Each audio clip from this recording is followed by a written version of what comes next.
Good morning, good afternoon, good evening, wherever you are. Welcome to the next series of conversation in the social sector.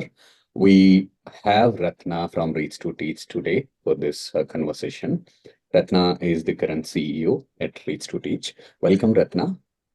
Thank you. Thank you so much, Managa. Those who are watching us, Ratna has been into the ecosystem for 35 years now. She has been also a civil servant from 1987 batch from the Indian Audit and Account Services. Her career spans over 2 decades in the civil services, and she has been into different diverse roles. And after 2 decades journey in the civil services, she moved to development sector, where she also held key leadership positions across different organizations such as Oxfam India, VSO, MFIN, UNAP, and UNDP. And she joined Reach to Teach in 2020.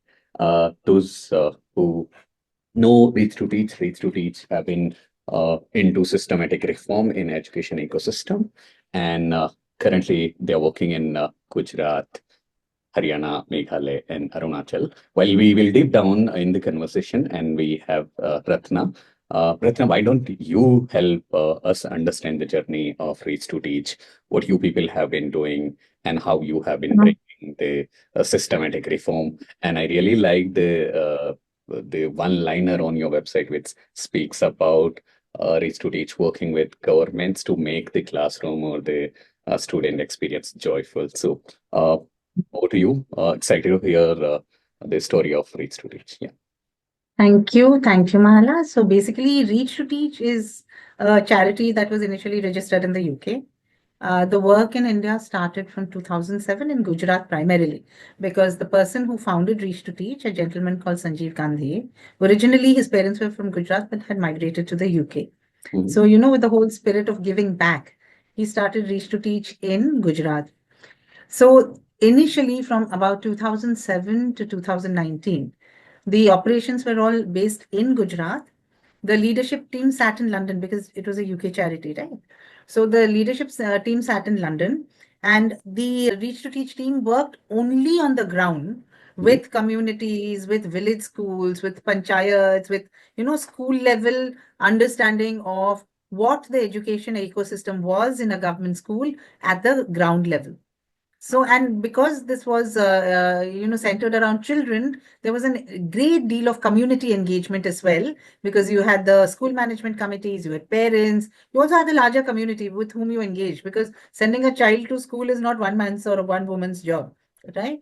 And so that's where the operations began in 2007. So initially, Valsad, there used to be two Valsad in mobile Gujarat. vans, Gujarat.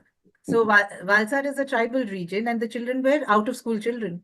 So Reach to Teach started off with a couple of buses which Mhm. would go to these areas, and they carried cooked food so that to attract the children, because you can't force anybody. Correct. So and then slowly started engaging with children, then their parents, then the community, and all of that. And it was about 3,000 children that Mhm. they engaged with. Then they realized that it's important, these children, it would be good to bring them into the school net. Mhm. And that's how the engagement with schools started. So I think the understanding of all this led to Reach to Teach finally, from after almost 12 years, reaching out to work directly with the government, because when you work in small pockets of excellence, it's great, and you're strengthening that environment, that ecosystem. But something like education needs to reach a much larger audience than those small pockets, right? So in 2019, the team decided that they will sign an MOU with the Education Department of the Government of Gujarat to see how they could work on something like this. Mhm. Post that, Reach to Teach UK decided that since all the operations are actually happening only in India, Mhm. nothing was happening anywhere else, they decided to move all operations here, and I was appointed the first Indian CEO. So Correct. I said, We cannot work in one state. We must expand. I mean, you've learned so much over 12 years. Mhm. एक state को लेके क्या करोगे? Mhm. So we decided that let's expand, because we've learned a lot, and let's see how this learning can, infuse other children beyond Gujarat, to bring them into a place where they all had access, but strong education, right? Going to school is not equal to learning. Mhm. So that is how then we first stepped out into Haryana. And then, as a conscious decision, I thought that let us go into the Northeast. And it was a very, very conscious decision. And believe me, Mahala, to raise funds is not easy because most people want to, fund the areas they work in, their catchment areas. Northeast is so removed and it's isolated. But what a joy to work there. So till 2019, we were doing field level. So we were doing frontline implementation. Post 2020, we said no. Now we work at systems level. Mhm. We work with we don't implement, we design, right? We create technical products Mhm. based on the learning we've had over the 12 years, Mhm. right? Because it has to grow. Things can't be stagnant and one can't be satisfied. Okay, oh, we've reached this and we'll just keep repeating this. It has to go to the next level, right? So that is how we said now let us start looking at designing for scale. So in the Northeast, our entire approach is we have the MOU with government. We work on, I call it a education supply chain. Mhm. It's like end to end, fully solutioned, Mhm. right? So we have a FLN module, we have a middle school module, we have a exams and beyond toolkit. So the reason I say education is a supply chain is it's incremental, no? So what we did was we rewrote the textbooks by putting in experiential and activity-based elements. Two Mhm. things happen, and these are not random activities. These activities are linked to NCRT-defined learning outcomes, right? And so each activity is linked to a learning outcome. And to make sure, like you just said, no, to standardize it, we've written teacher handbooks, which is like a do-it-yourself. Mhm. Step one, step two, step three, so that everybody rolls out that activity in the same way. Otherwise, you can't have this learning outcome achieved, right? And because you brought in that element of play, because the moment there is activity, there is interaction. Mhm. Somebody has to do, somebody has to enable them to do.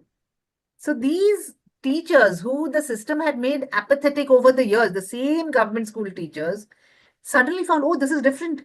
It's not outside our class hours. It is no extra work. It is part of the lesson. So they said, why not? And today we have the most enthusiastic bunch of government teachers who are very happy to do the activities, who are extremely happy when their children are producing the results, right? So I think because, and we consulted extensively with the department, with functionaries of the education department, especially with teachers, because when you consult, then there's ownership. They're And the involved. moment there's ownership, then the product is definitely going to roll out because you all feel involved and a part of it, Mhm. right? So that has been the journey of Reach to Teach.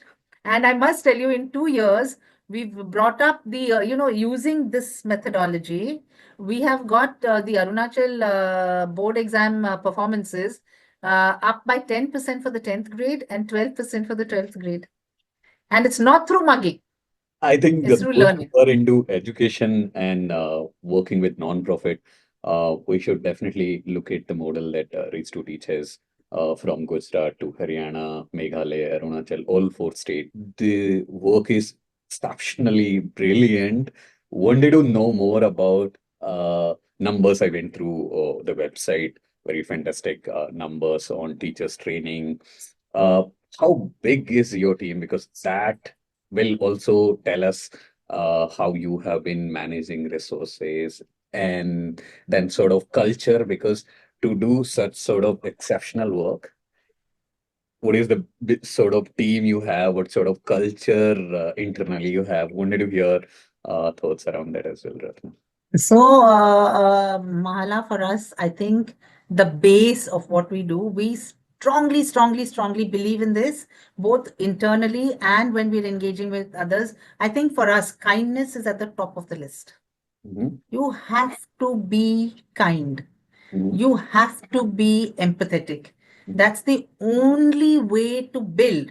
Because unless you engage with people as people, they're Mhm. not numbers and they're not some technical robo that's roaming around the office. And I think sometimes the mistake we make as development agencies is we think we know everything. But that teacher has been teaching for 20 years. Who will know their craft better than that teacher?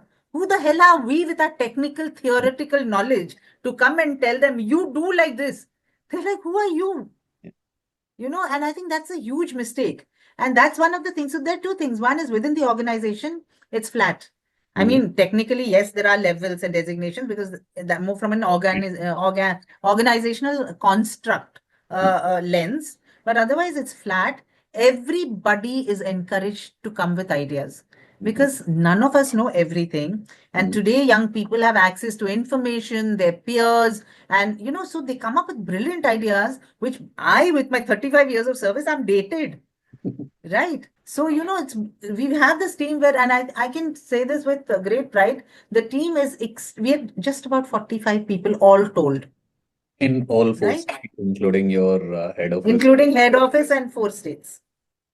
Okay, that's But a we are very. embedded, you know how we work. And that's why when I say design for scale, this Mhm. is exactly what I mean. Who am I leveraging on? Mhm. The government has the largest outreach and the largest infrastructure. If you want to make systems change, you have to be an integral part of the government and work alongside as a partner of choice, not to show off, oh, I'm doing this here. No, quietly work with them because every state has an aspiration as to Mhm. what they want to see in their education trajectory. Work with that, work with them, and the moment you let into the system, Mahala, that entire machinery is available to you to drive excellence. I think we have been doing this podcast for people who are watching, exploring career in social sector. Now we should do these for funders as well. Like look at the model, the intensity, the clarity, the actual systematic reform. Uh, I never heard about maybe a smaller team making larger impacts because whenever we look at scale, we look at reforms. There's a big bunch of people working on the same thing. Now, there are many people who are watching and watch this conversation.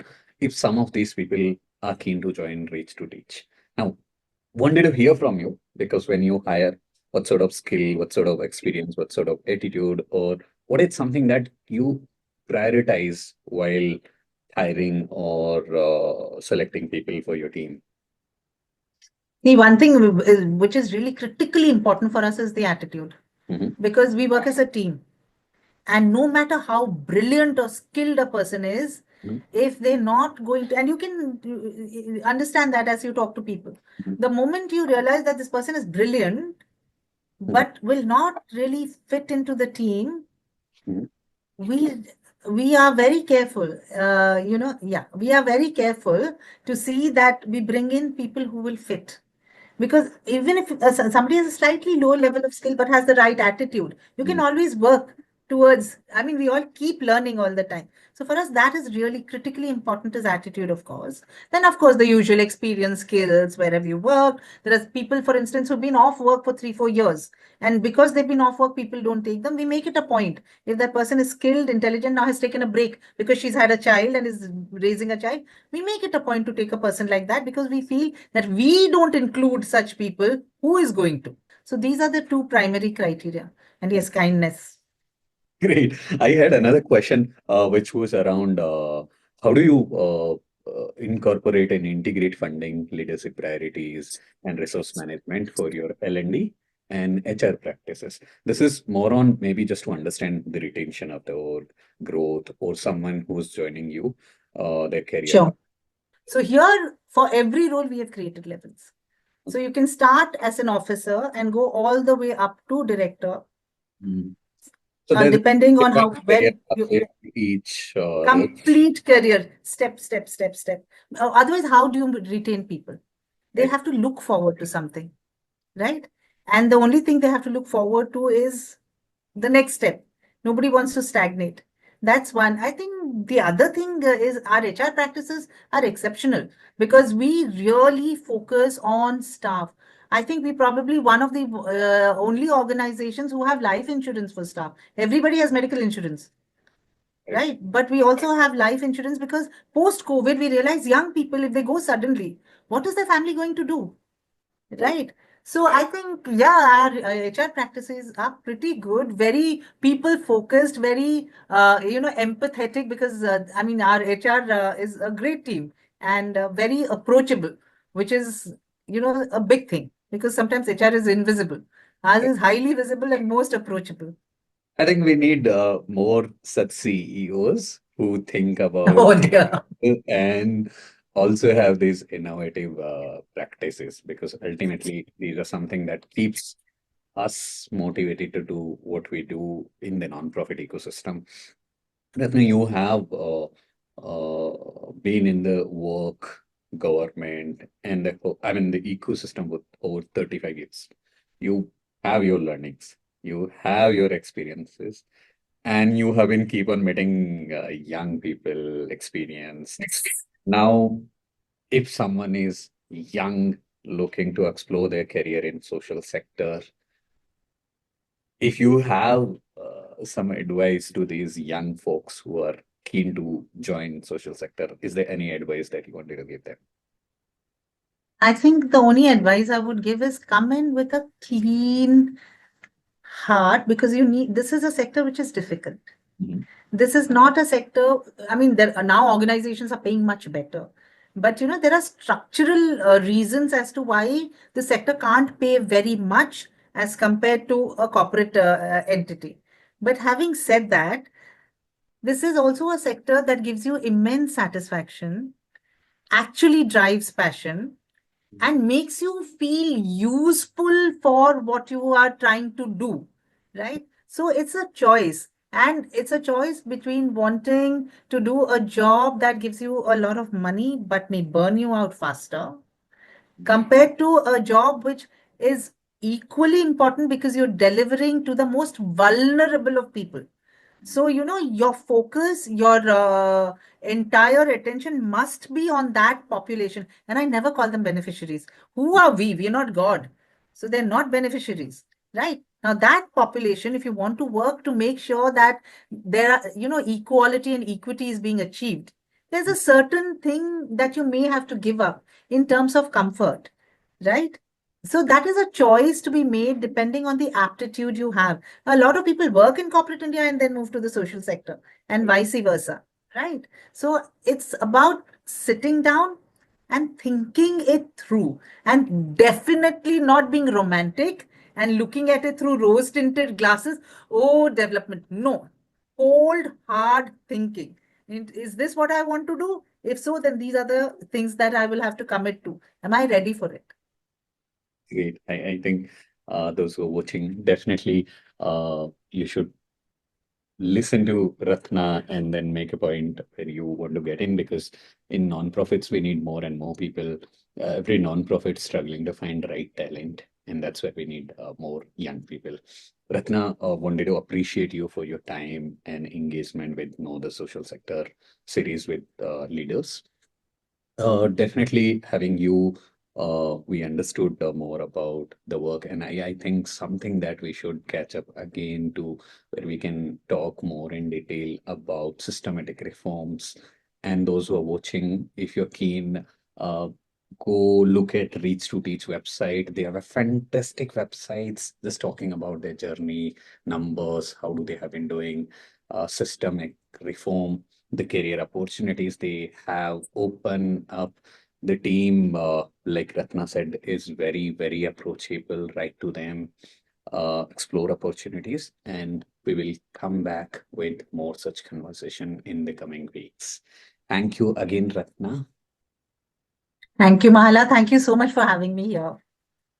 Thank you, everyone.